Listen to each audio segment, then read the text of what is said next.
So, for today's video ay magfa-file tayo ng 0619E or monthly withholding tax. Yun nga lang ay nakalimutan ko mag-file on time.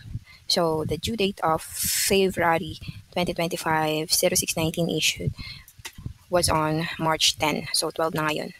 Naalala ko siya kahapon kasi may pasok ako. So, hindi ko muna siya ginawa. Tapos ngayon 12, galing akong BIR and pagkakamali ko is wala akong dalang form na dapat naka-print out. So, ang gagawin ko muna is magpa-file ako dito pero hindi ko isa-submit. Piprint ko lang tapos yun yung dadalhin ko sa BIR para sa computation. Kasi wala silang pagbabasihan kung wala akong dalang form. Dati kasi nag-late filing ako kasi 2023 pa. So, hindi ko na maalala kung anong dadalhin ko. So, itong form pala. Hindi pala. Yung 0619E. So, ayan. Pag nag-automatically fill up na, sinig lang natin yung 0619E. And, fill up.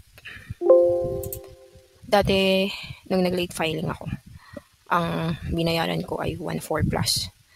So, sana hindi siya madagdagan ngayon kasi 12 na, ay 30 na. So, bukas ko na ito ipapasa kasi nga may pasok ako. So, ayun guys. Lalagay nyo lang kung magkano yung babayaran nyo dapat. Tapos, ipiprint natin to. Tapos sila na dito yung maglalagay ng mga surcharge, interest, compromise, penalties. Yan. Then, hindi lang natin to isasubmit muna. Kasi, magpa-file tayo after natin magpa-compute at magbayad. Para sure. Save.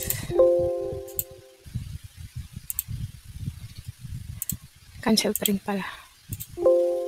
But,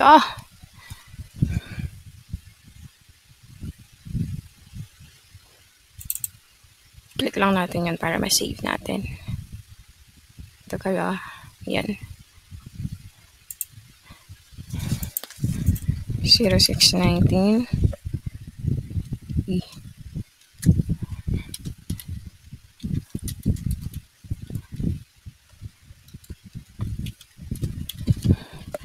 Save. Tapos, yun na yung piprint natin. Tapos, dadalhin natin sa BIR para magpa-compute ng penalties. So, okay na yan. Hindi ko siya sinamit guys. Kasi isasubmit nyo yan or mag-profile kayo.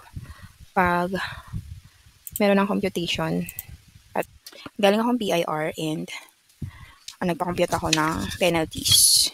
So, yun yung gagawin natin. Una, pupunta tayo ng BIR. Ay, pangalawa pa lang step yun. Punta tayo ng BIR para magpa-compute. And once computed na, tapos na permahan na, pwede na kayong umuwi para mag-file. Or pwede na naman sa BIR kung hindi kayo nagmamadali. Tapos babayaran nyo by bank or PayMaya. O kung saan nyo gustong bayaran. So ngayon, punta muna tayo sa EBIR forms. Click it. Click it. Click it.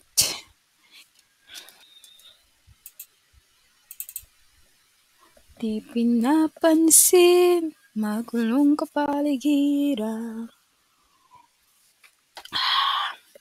Sa'yo lang ang kinin. Ang kinin? Lagyan lang natin yung ating kin. And pag lagi na kayong nagpa-file, automatically na siya. Pero kung first time nyo, kailangan nyo ilagay yung mga details dyan manually. Alright? Alright. Ayan, wait lang natin mag-load yung mga details. So, ayan, okay na. And dito sa list of BIR forms, hanapin natin yung 0619E. So, makikita nyo, wala namang bagong form ng 0619E. Kasi kung meron, may nakalagay na 2018. So, just in case ito yung i-file nyo, for example, yung 2018 yung pipiliin nyo. Kasi yung walang 2018, ano na yun, dati pa. Yan, select it, and then fill up. Okay. And here we go. So, nakalagay dito, February 2025, ang due date niya ay March 10, and then, any tax withheld? Yes. And here, private. And dito na tayo magbe-base sa amount of remittance 350. Dito na tayo magbe-base yung kinuha natin sa BIR, yung pinakompute natin. So, ilalagay lang natin dito. So, dito sa akin, surcharge 87.50, interest 0.40, compromise 1,000. So, dito talaga malaki pag nag-late file ka, yung compromise 1,000. So, tapos yung total penalties, ayun, nag-auto na siya, 1,087.96. And then, the total amount of remittance na kailangan nating bayaran ay 1,437. So, in short, 1,087.96 yung total penalty plus 350 na original na dapat mo babayaran. Yung 350 is yung 5% ng rental fee mo. Like, sa akin, 7,000 times 5% is 350. So, ito lang dapat yung babayaran ko kung hindi ako na late. Since na late ako, naging 1,437.90.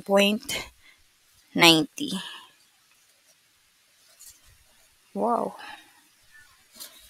Kamali sila. Ay, wait. 46 ata to. Ano, sorry. Hindi ko kasi nabasa ng maayos. Parang 0 yung 6 niya.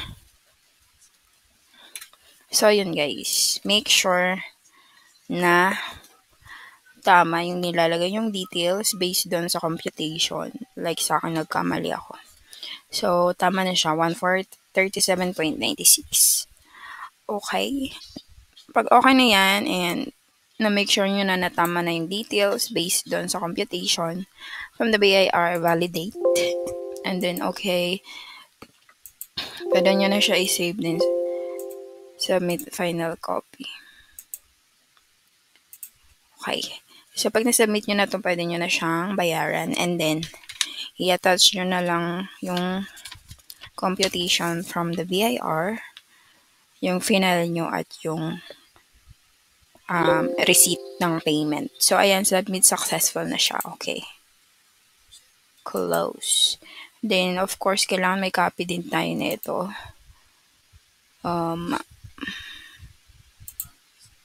Print. Ay, sorry. Okay. Cancel print. Oh, click natin yung print.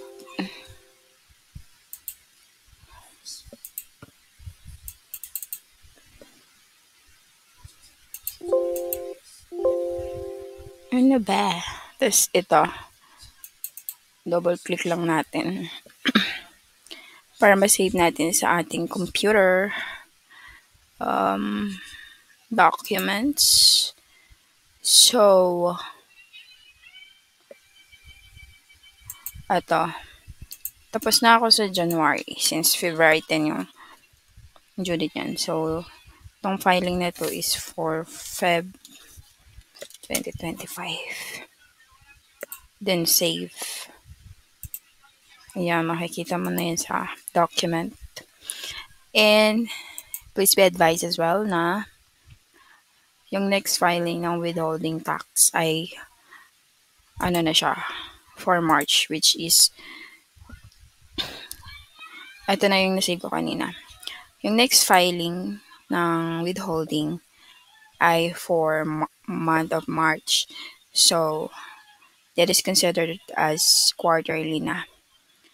So, ang file natin dyan ay 0619E or quarterly withholding. So,